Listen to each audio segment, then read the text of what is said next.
It's now my pleasure to introduce an amazing Grady student, Noelle Lashley, our student orator.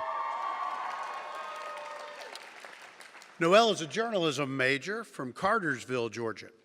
During her time at UGA, she has been involved with Grady News Source as a volunteer, technical manager, and editorial staff member. Lashley is also a Cox Institute student leader, a McGill Fellow, and a Grady Ambassador. She was named a recipient of the UGA Presidential Award of Excellence in the spring of 2018, and she is a member of the Blue Key Honor Society and Kappa Tau Alpha.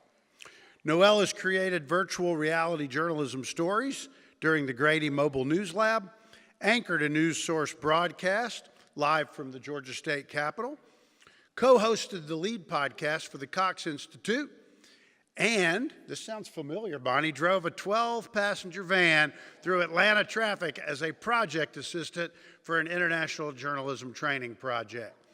Just to name a few things she's been involved in at Grady. After graduating summa cum laude, Noelle plans to start her journalism career as a reporter, multi-skilled journalist at a local broadcast news station. Ladies and gentlemen, Noelle Lashley.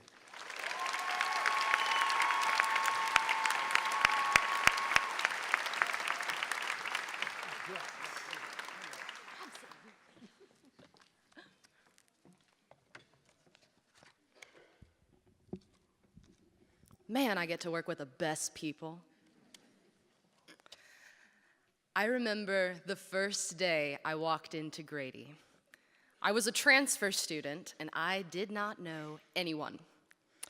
I needed to find the journalism advising office, and I remember asking a girl sitting right by the door how to get there.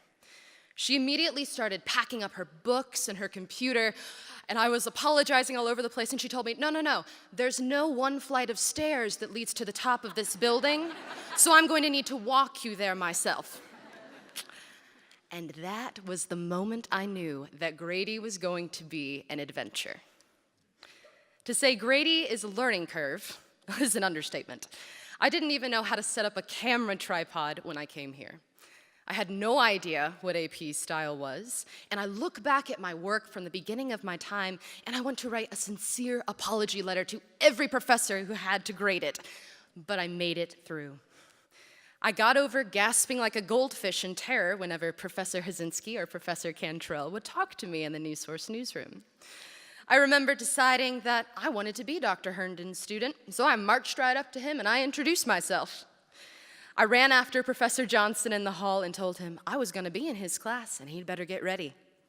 I went from referring to Professor Biddle as the scary guy with the rock star hair and the monster truck voice to yelling at him every time he'd pass me in the hall, and then he'd yell back. Case in point, ladies and gentlemen.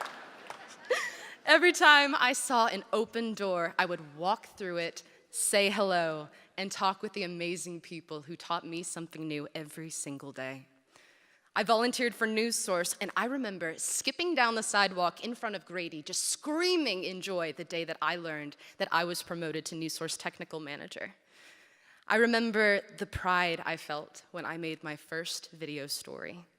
I remember struggling through Dr. Lee's communication law class, learning the magic of camera exposure combinations, and listening to the first audio story that I ever produced. I was learning the tools I needed to become a storyteller. Then I reached a crossroads. I felt like I didn't have what it takes in my soul to be a journalist. I was afraid that I wasn't strong enough, and I'd think about the qualities that reporters have, and that bulldog image in my head didn't match me at all. I'd look at the people around me who didn't even blink when the time came to cover an intense story, and I thought, how am I ever going to be that brave? I was crestfallen, and I started to think that I had made a mistake. Now, those of you who know me know that I am a broadcast girl, all the way. I love telling stories with video. I think in terms of chaos and movement, and I want to do that for the rest of my life. But the class that really changed my world was a photography class. I took Intro to Photojournalism with Professor Johnson in spring 2017. Now, I liked photography. I knew I wanted to take the class, but I don't think I was particularly gifted at it. My photographs were bright and loud and messy, and bless Johnson for having patience with my sometimes over-enthusiastic style. Over spring break, he told us to read a book called Vision, Courage, and Heart by Bob Lynn. It was about leadership and photography. And I thought, okay, I'll read it for class. I want to be a broadcast journalist, but it looks like an interesting book. That book changed my life. I remember crying while sitting on the rug at the top of my stairs as I read Bob Lynn's stories. I was so moved. He just broke apart all of my ideas about what a reporter should be. And through reading that book, I realized that the qualities in myself that I saw as weaknesses were actually what could make me strong and a better journalist in the process. We can be afraid. We're people. We're not news robots. We just can't let that fear affect our work. We can't let it choose the stories we cover or the challenges that we face. But feeling fear in the first place, it doesn't make us weak. The act of being courageous means acting in spite of fear, not feeling it at all. My professors did not have a one-size-fits-all approach. They've worked with me to help me realize who I am as a journalist and who I have the potential to become. They've watched me grow, laugh, cry, drink absurd amount of coffee, so much that it's scary, and just face down every fear that I've ever had. I talk about them so much that my mom asks me how they're doing when I call home, by name. The faculty, staff, and students in that crazy building with no one flight of stairs that leads to the top are my family, and I can genuinely say that I love them.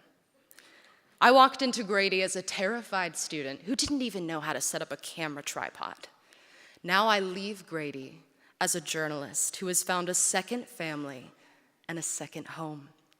This college has given all of us the skills we need to move forward in the future as who we are, not who we think we should be. Now we take our first steps into our futures and the challenges that come with them. But because we've been here, we have a support system. We have people who will fight for us and who will lift us up when the world gets to be a little bit too heavy. We have a family here, and we are so, so lucky to have a place that's so difficult to leave. Thank you for everything.